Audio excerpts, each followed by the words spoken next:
Today we're talking about why the INFJ hates drama and still gets pulled into it so often. So the INFJ isn't the typical person who will go out and cause drama. It has a lot to do with the fact that we are introverts. It has a lot to do with the fact that all that emotional intensity that we like or that we want to feel, or even if we're addicted to some kind of negative patterns, it happens within us. If we think about drama, it is always something that is caused externally, right? You see those reality TV shows, you always know about this one person at work or, you've grown up with or whatever it is.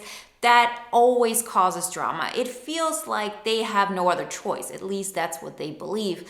It's like other people caused this. I didn't try to do anything. It's the typical person who says, I don't find drama, I don't cause drama, drama finds me. And the INFJ isn't like this typically. It's not even this typical thing that INFJ say, oh, drama doesn't find me, and then we actually get into fights with people. But still, very often, it seems like people around us are having this drama. And this is what I want to talk to you about. Is this really something that we have no control over? Is it maybe a pattern that we're actually contributing to? Is it a person that we're enabling? And how does this affect our life? Because very often this person or the people in our lives that are causing this drama are pulling a lot of energy out of us. And this energy we could be using to create amazing things in our life, to feel powerful, to just experience life on a completely different level. But we have to understand what's going on. As Carl Jung says, in order to change our life, we have to make the subconscious conscious. Otherwise, we're just going to look at what's happening and what we are causing subconsciously and call it fate. So this is what we're going to talk about today. Remember, if you haven't done this so far, to download the free poster on the 5 pillars to an INFJ epic life. It can help you to start your INFJ transformation journey today. And if you say, I'm ready to take the next step and I want to take it even further, then consider working with me one-on-one. All the information for both of those things you find in the links in the description. In order to understand the whole concept about people around us having drama or causing drama, we have to understand that there are 2 needs that we as INFJs carry within us. And as long as we don't acknowledge them, things are just going to happen and they're going to feel like they're out of our control. The first thing is that we want to help people. We really want people to feel good. We don't want them to feel pain. And very often, if we're in a situation where people are close to us, either just from, working wise, they are just sitting next to us, or they're people that we've known all our life, or whatever it may be, we are very aware of their pain. So we not only want to help them because of the goodness of our heart, but it also feels horrible when other people are suffering, right? We have to understand there might be real altruistic reasons behind our actions, but the things that happen on a subconscious level, they happen because we feel pain.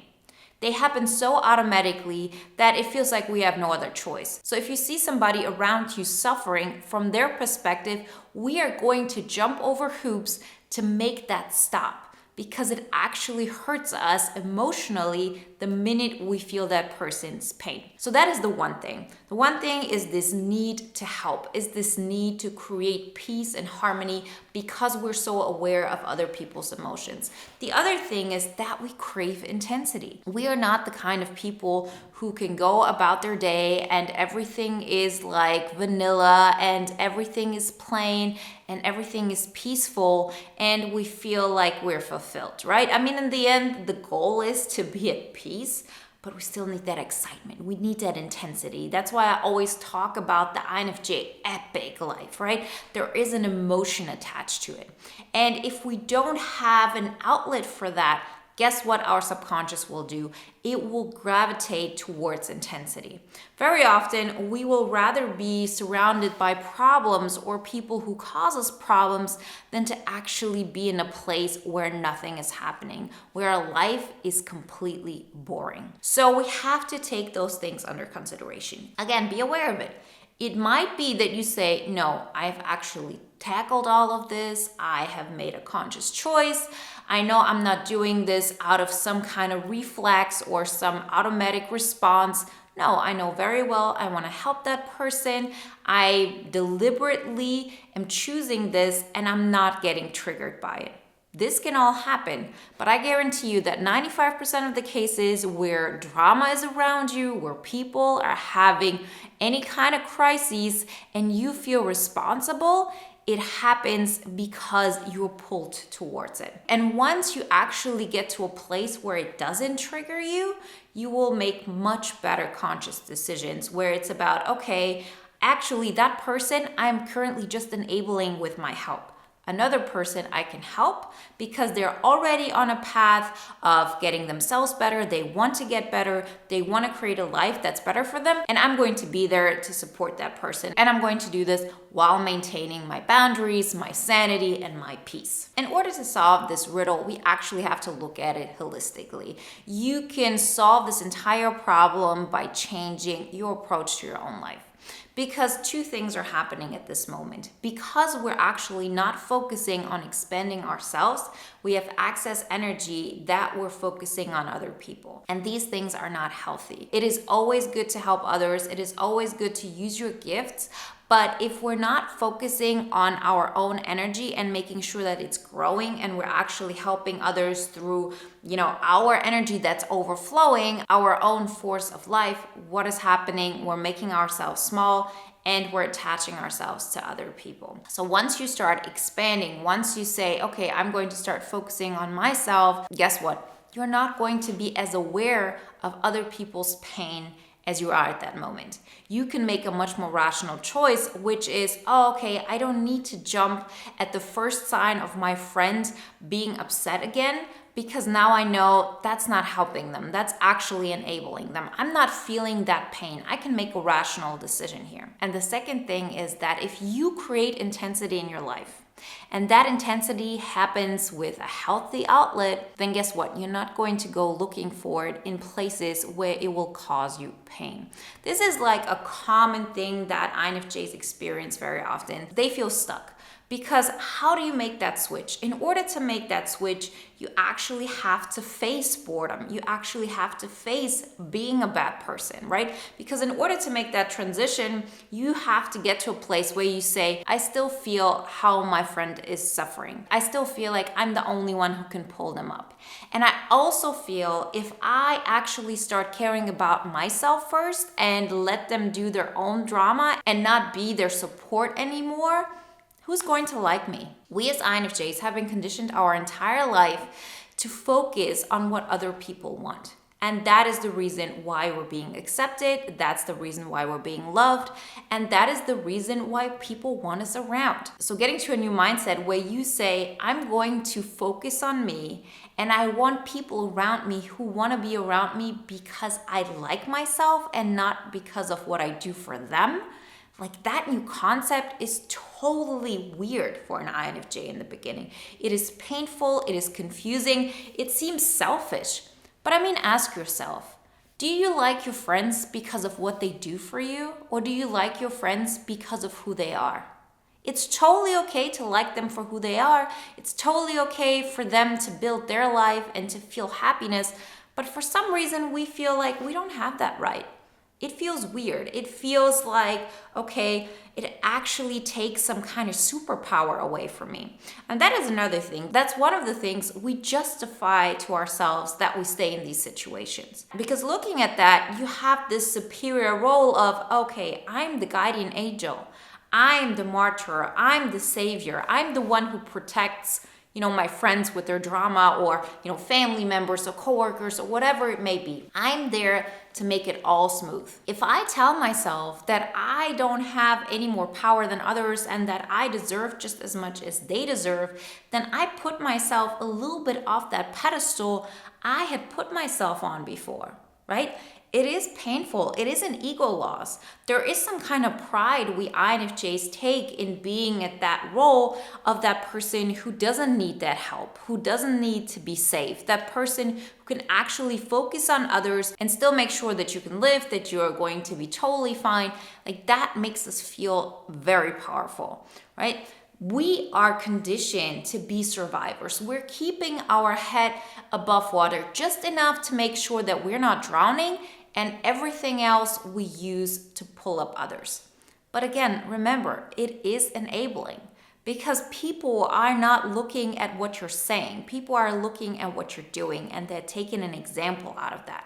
So no matter what you're saying to your friends or whoever it may be, it's not, oh, believe in yourself, put yourself first, don't cause all that drama for yourself. Those are the things we might be saying, but what they're saying is that we are actually neglecting ourselves. We say, your problems are more important to me than my own life. Right? And that is the problem.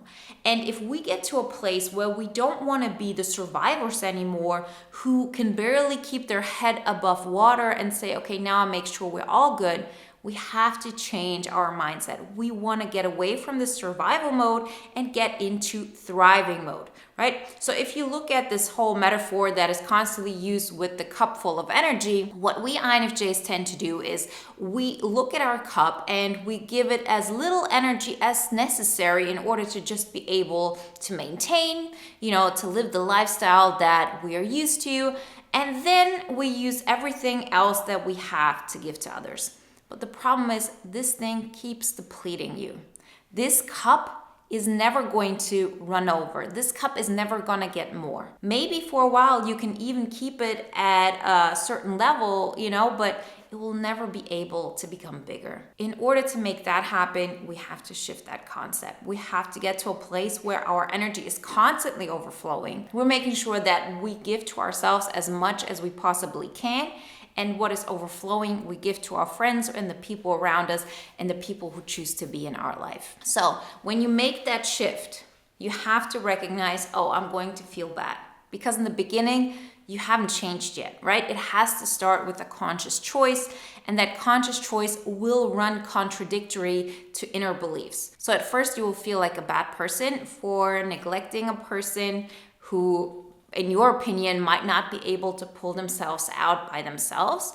And second of all, you are giving up intensity. And both of those things seem tragic at first. But the point is to get to a place where you say, I can face the boredom. I can face the fact that I might consider myself a bad person because I know that there's a certain amount of stability that I need in order to function properly. I need a certain space that is going to guarantee that I'm not going to get pulled into drama, that I have peace, that I have serenity, because from this place, I can then create intensity, and I can create it in a healthy outlet. I make sure my life is running smoothly, and the risk I take, the excitement that I add to my life, is added in such a way that only enhances my life. It doesn't cause me these constant flows of anxiety that we've been so used to. And once you've gotten to a place where you feel okay with the fact that you're putting yourself first, right? You've confronted those feelings of abandonment, of nobody's going to like me if I choose me. I am a bad person and therefore nobody's going to accept me, right? You sit with this pain and you say, although nobody likes me, although people are going to abandon me, I deserve this as much as every other human on this earth. It doesn't matter that I might be an INFJ or that I'm different. I have the same rights as every single other person. And I have to make sure that I put my life first. I have to make my life a priority because otherwise we're just not cherishing life. And you get to this place, you sit with this pain until it's okay. Like very often I use this example of a physically abusive relationship, leaving that. The person who's been a victim, for them it also feels like I'm a bad person, I'm selfish. Like how can I abandon this person?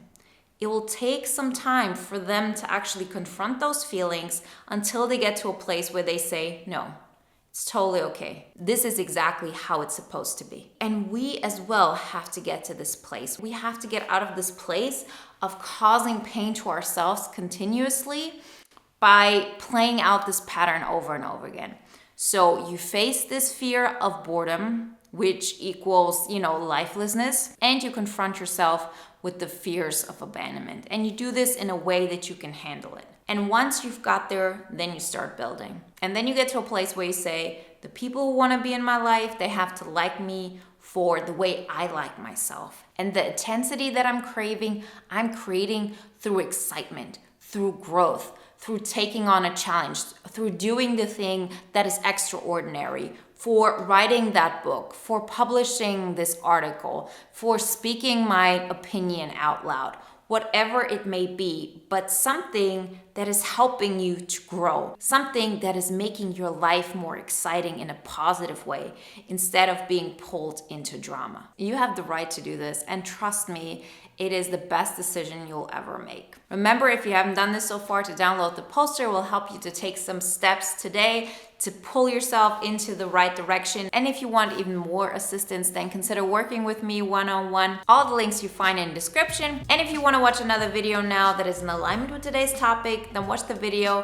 why everyone is testing the INFJ all the time.